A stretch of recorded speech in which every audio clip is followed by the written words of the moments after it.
स्वागत है आप सभी को एग्ज़ाम रिजल्ट पर। मेरे प्यारे दोस्तों, आज हम लेकर आए हैं आपके लिए क्लास 10th की फिज़िक्स और फिज़िक्स चैप्टर 1 में जितने भी ऑब्जेक्टिव प्रश्न दिया हुआ है वो सभी ऑब्जेक्टिव प्रश्न आज इस वीडियो के माध्यम से पढ़ेंगे। चैनल पर नए हैं तो चैनल को ज़रूर सब्सक्राइब कर लीजिएगा ताकि आने वाली जो भी इसका वीडियो होगी फिज़िक्स का, इसकी सीधी जानकारी सबसे पहले आपके पास पहुंच जाएगी। तो चैनल को ज़रूर सब्सक्राइब कर लीजिएगा।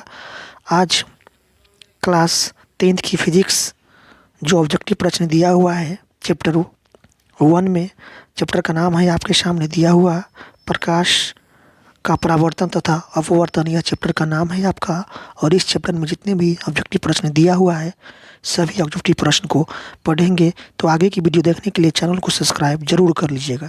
चलिए शुरुआत करते हैं पहला क्वेश्चन से। इस चैप्टर का पहला क्वेश्चन है ऑब्जेक्टिव प्रश्न। पहला प्रश्न है आपके सामने, समतल दर्पण द्वारा बना प्रतिबिंब सदा होता है। समतल दर्पण द्वारा बना प्रतिबिंब कैसा होता है? तो यह होता है आपका आभासी और सीधा। ठीक है, आभासी और सीधा समतल दर्पण द्वारा बना प्रतिबिंब होता है, याद रखिएगा इस बात को। आभासी तथा सीधा इसका राइट आंसर हो जाएगा। समतल दर्पण द्वारा बना प्रतिबिंब होता है आभासी और सीधा। अगले प्रश्न की तरफ चलते हैं। प्रश्न नंबर 2 है आपके सामने। प्रश्न कहता है, समतल दर्पण में किस प्रकार के प्रतिबिंब बनते हैं? तो समतल दर्पण में वास्तविक नहीं, आभासी प्रतिबिंब बनते हैं। ठीक है, आभासी प्रतिबिंब बनते हैं आपका समतल दर्पण में। ठीक है, याद रखिएगा इस बात को। ऑप्शन ख इसका राइट आंसर हो जाएगा, आभासी प्रतिबिंब। समतल दर्पण द्वारा बना प्रतिबिंब कैसा होता है? आभासी प्रतिबिंब होता है। आभासी प्रतिबिंब समतल दर्पण में बनता है। ऑप्शन ख इसका राइट आंसर हो जाएगा। अगले प्रश्न की तरफ चलते हैं। अगला प्रश्न है आपके सामने दिया हुआ। प्रश्न कहता है, प्रकाश की किरणों के सरल रेखा गमन का अनुप्रयोग है। तो यह होगा आपका सूर्य ग्रहण में और आपका चंद्र ग्रहण में। ये दोनों में क्या है? आपका प्रकाश की किरण सरल रेखी गमन का अनुप्रयोग है। ठीक है, सूर्य ग्रहण में और चंद्र ग्रहण में दोनों में प्रकाश किरण क्या है?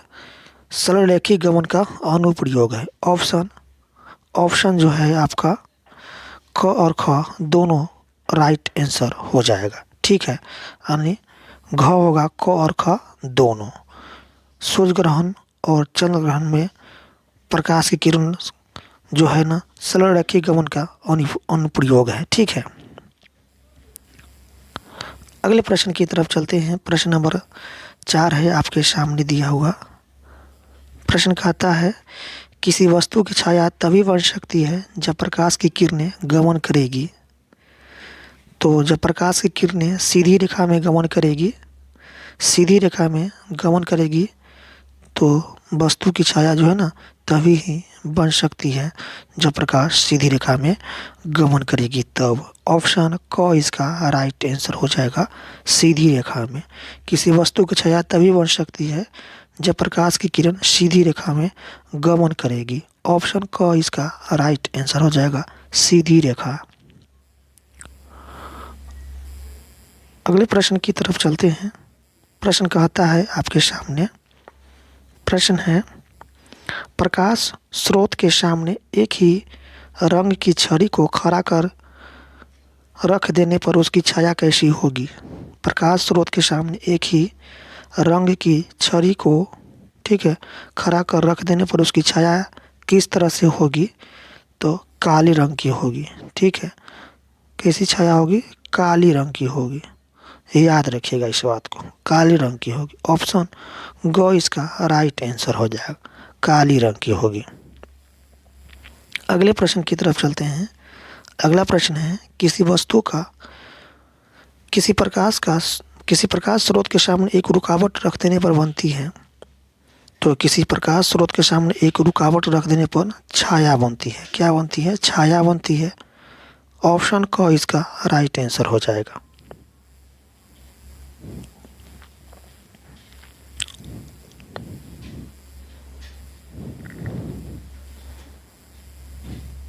छाया भी बनती है और उपछाया भी बनती है, दोनों बनती है। ठीक है, किसी प्रकाश स्रोत के सामने एक रुकावट वस्तु को रख देने से छाया और उपछाया दोनों बनती है। ऑप्शन घ इसका राइट आंसर हो जाएगा। क एवं ख दोनों। ठीक है, छाया एवं उपछाया दोनों बनती है। अगले प्रश्न की तरफ चलते हैं। अगला प्रश्न है आपके सामने, प्रकाश स्रोत के सामने एक गेंद को रखने पर उसकी छाया कैसी बनती है?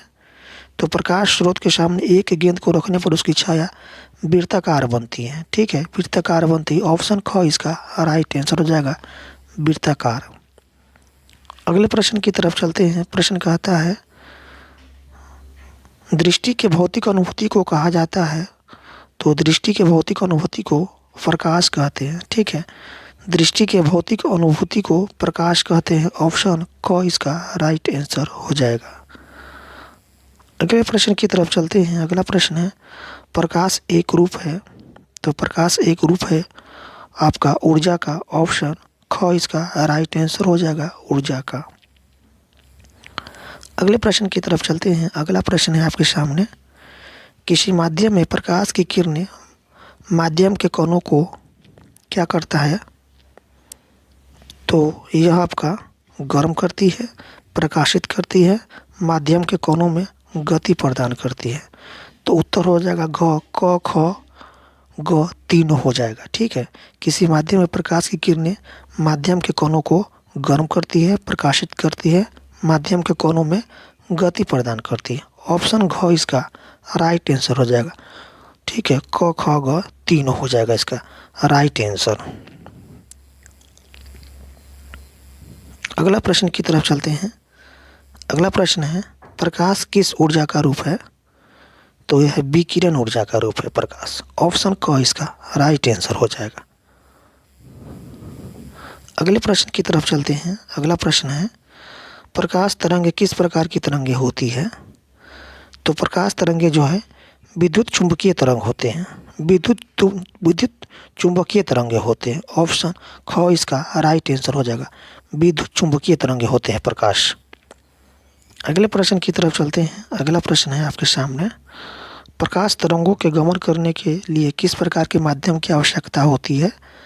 तो प्रकाश तरंगों के गमन करने के लिए किसी प्रकार की माध्यम की आवश्यकता नहीं होती है। तो यहाँ पर होगा किसी प्रकार की माध्यम नहीं। ठीक है, ऑप्शन ख इसका राइट आंसर हो जाएगा। अगले प्रश्न की तरफ चलते हैं। अगला प्रश्न है, प्रकाश का तरंगदैर्ध्य अन्य बाधाओं की तुलना में होता है। तो प्रकाश का तरंगदैर्ध्य अन्य बाधाओं की तुलना में बहुत छोटा होता है। ऑप्शन क इसका राइट आंसर हो जाएगा, बहुत छोटा। अगले प्रश्न की तरफ चलते हैं। अगला प्रश्न है आपके सामने, प्रकाश किरण है। तो प्रकाश किरण है प्रकाश बिंदु पथ। प्रकाश किरण क्या है? प्रकाश बिंदु पथ है। ऑप्शन क इसका राइट आंसर हो जाएगा। अगले प्रश्न की तरफ चलते हैं। अगला प्रश्न है आपके सामने, किरणों के समूह को क्या कहा जाता है?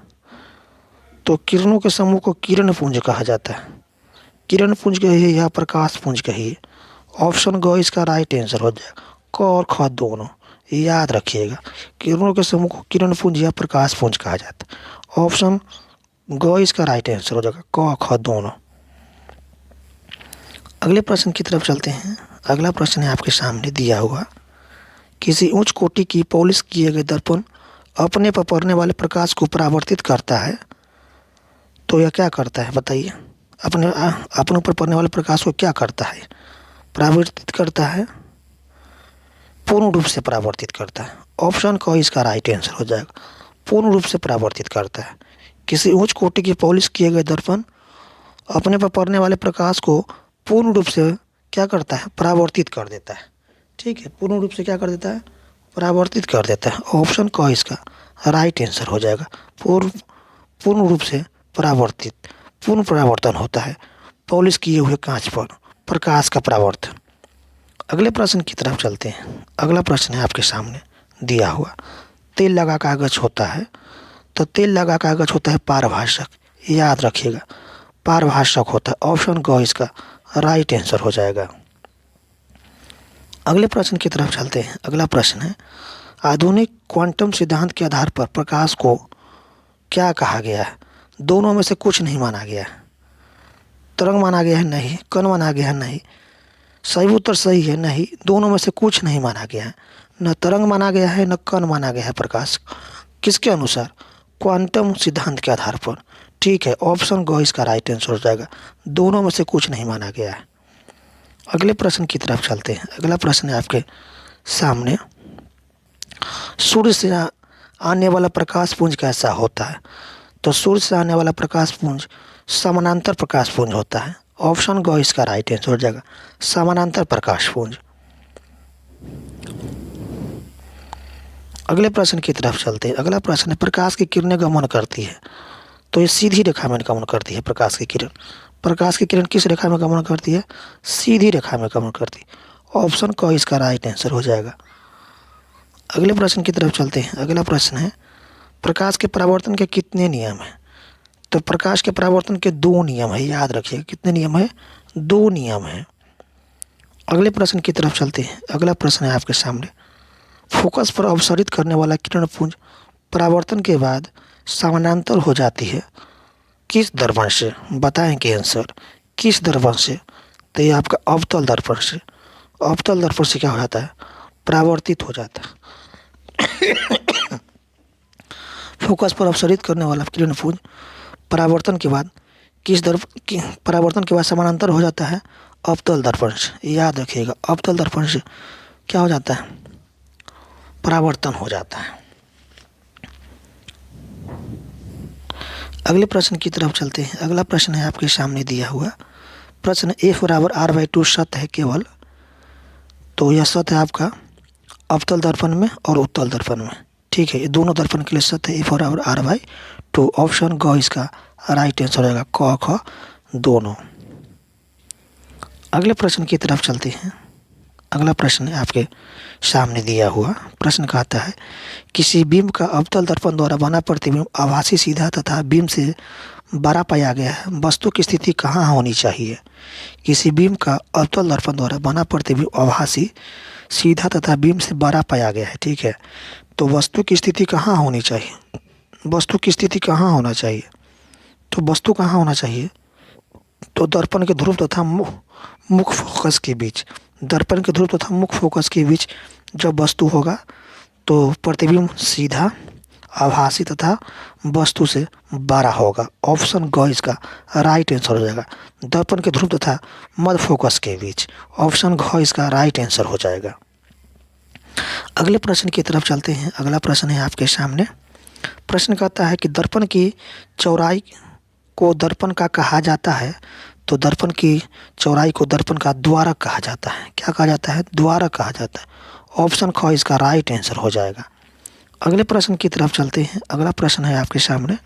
प्रश्न कहता है कि अवतल दर्पण के प्रकरण में किसी वास्तविक और उल्टे प्रतिबिंब के लिए आवर्धन होता है, तो ये होता है ऋणात्मक होता है। ऑप्शन क इसका राइट आंसर हो जाएगा, ऋणात्मक।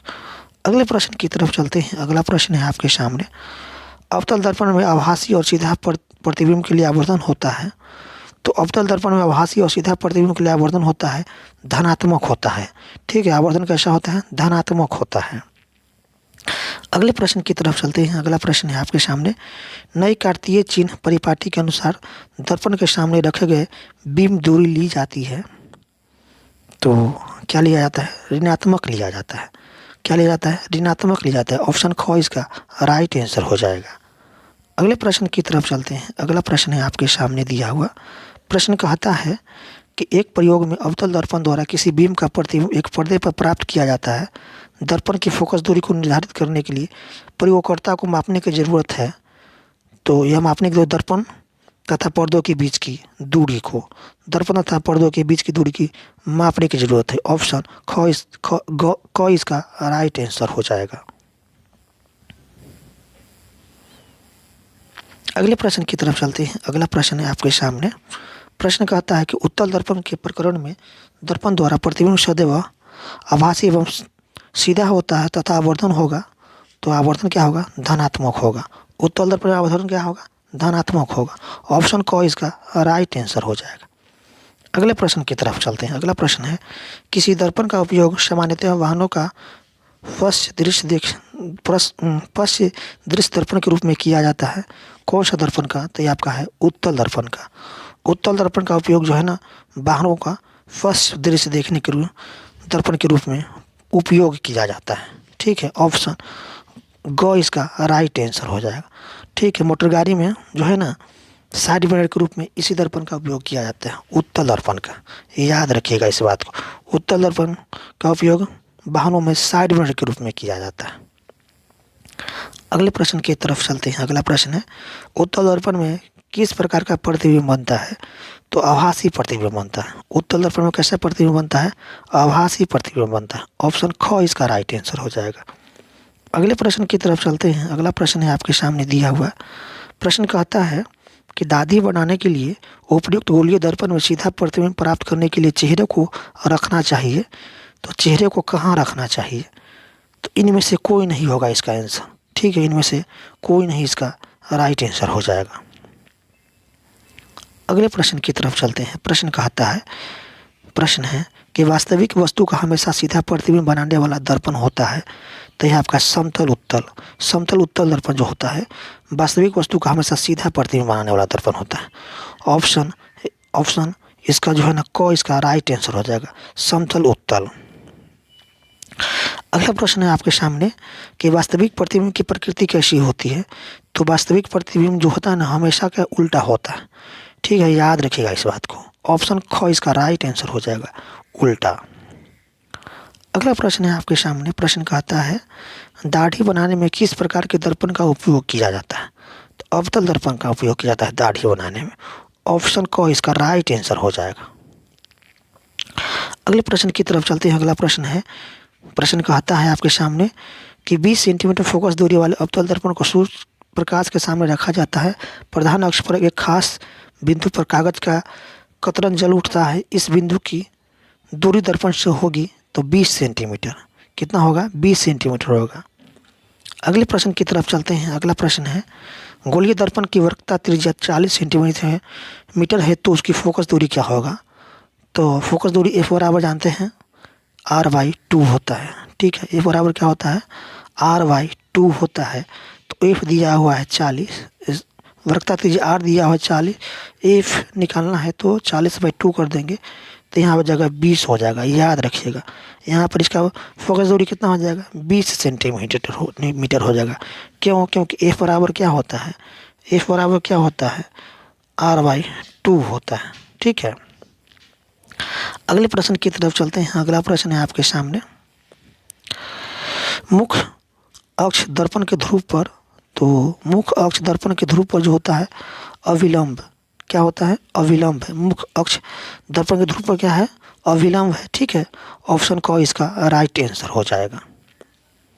अगले प्रश्न की तरफ चलते हैं। अगला प्रश्न है आपके सामने, एक अवतल दर्पण में वस्तु की स्थिति ध्रुव और फोकस के बीच है, तो इसका प्रतिबिंब काल्पनिक और बड़ा होगा। कैसा होगा, काल्पनिक और बड़ा। ऑप्शन क घ इसका राइट आंसर हो जाएगा। अगले प्रश्न की तरफ चलते हैं। अगला प्रश्न है आपके सामने, किसी गोलीय दर्पण तथा किसी पतले गोलीय लेंस दोनों की फोकस दूरियां -15 सेंटीमीटर है। दर्पण तथा लेंस संभवतः है, तो दोनों क्या है, दोनों अवतल है। माइनस है तो ऋणात्मक है, तो क्या है, ऋणात्मक चिन्ह है, तो समझिए कि क्या है, दर्पण कैसा है, अवतल है। याद रखिएगा इस बात को। लेंस यहाँ पूछा जा रहा है, तो यदि लेंस में अवतल है तो ऋणात्मक चिन्ह होगा, उत्तल होगा तो धनात्मक होगा। तो यह -15 सेंटीमीटर इसका फोकस दूरी है, तो क्या होगा, ये दोनों क्या होगा, अवतल होगा। ठीक है, दोनों लेंस कैसा होगा, आपका अवतल लेंस होगा। ठीक है, अगले प्रश्न की तरफ चलते हैं। अगला प्रश्न है आपके सामने, मुख्य अक्ष के समानांतर चलने वाले प्रकाश की किरणें अवतल दर्पण से परावर्तन के बाद मुख्य अक्ष के एक बिंदु से होकर गुजरती है। इस बिंदु को दर्पण का क्या कहा जाता है, तो फोकस कहा जाता है। दर्पण का क्या कहा जाता है, फोकस कहते हैं। ऑप्शन ग इसका राइट आंसर हो जाएगा। अगला प्रश्न है आपके सामने। प्रश्न कहता है, दिया हुआ किस दर्पण का दृष्टि क्षेत्र बड़ा होता है, तो उत्तल दर्पण का दृष्टि क्षेत्र बड़ा होता है, इसलिए इस दर्पण का उपयोग साइड वाहनों में साइड मिरर के रूप में किया जाता है। याद रखिएगा इस बात को। ऑप्शन क इसका राइट आंसर हो जाएगा। अगला प्रश्न है आपके सामने, गोलीय दर्पण की फोकस दूरियां उसकी वक्रता त्रिज्या की क्या होती है? तो आधी होती है। गोलीय दर्पण की फोकस दूरी उसकी वक्रता त्रिज्या की क्या होती है? आधी होती है। जानते हैं F बराबर क्या होता है? R/2 होता है ना। तो इसकी वक्रता त्रिज्या जो होता है ना, फोकस दूरी जो है उसकी वक्रता त्रिज्या की क्या होती है? आधी होती है। ठीक है, ऑप्शन ख इसका राइट आंसर हो जाएगा। अगले प्रश्न की तरफ चलते हैं। अगला प्रश्न है आपके सामने। प्रश्न है कि निम्न में से किस दर्पण की फोकस दूरी धनात्मक होती है? किस दर्पण की? तो उत्तल दर्पण की। उत्तल दर्पण की फोकस दूरी कैसा होता है? धनात्मक होती है। अवतल की ऋणात्मक होती है। याद रखिएगा। तो उत्तल दर्पण की फोकस दूरी धनात्मक होती है। ऑप्शन ख इसका राइट आंसर हो जाएगा। अगला प्रश्न है आपके सामने। प्रश्न कहता है सोलर कुकर में प्रयोग किए जाते हैं। तो सोलर कुकर में अवतल दर्पण का प्रयोग किया जाता है। ठीक है, अवतल दर्पण इसका राइट आंसर हो जाएगा। अगला प्रश्न है आपके सामने। प्रश्न है रोगियों के नाक, कान, गले आदि की जांच के लिए डॉक्टर प्रयोग करते हैं तो अवतल दर्पण। याद रखिएगा इस बात को। रोगियों के नाक, कान, गले आदि की जांच के लिए डॉक्टर किस दर्पण का उपयोग करते हैं? अवतल दर्पण का उपयोग करते हैं। अगला प्रश्न है आपके सामने दिया हुआ। प्रश्न कहता है कि I बराबर R नहीं लागू होता है तो यह अवतल दर्पण में, उत्तल दर्पण में किसी में नहीं लागू होता है। ऑप्शन ख इसका राइट आंसर हो जाएगा।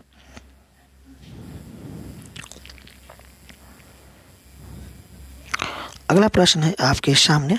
प्रश्न कहता है कि टॉर्च से किस प्रकार के प्रकाश पुंज की प्राप्ति होती है? तो संक्षिप्त प्रकाश पुंज टॉर्च से प्राप्त होती है। ऑप्शन ग इसका राइट आंसर हो जाएगा, संक्षिप्त प्रकाश पुंज। तो दोस्तों अभी के लिए इतना ही। आगे की और वीडियो देखने और क्वेश्चन पढ़ने के लिए चैनल को सब्सक्राइब कर लीजिए।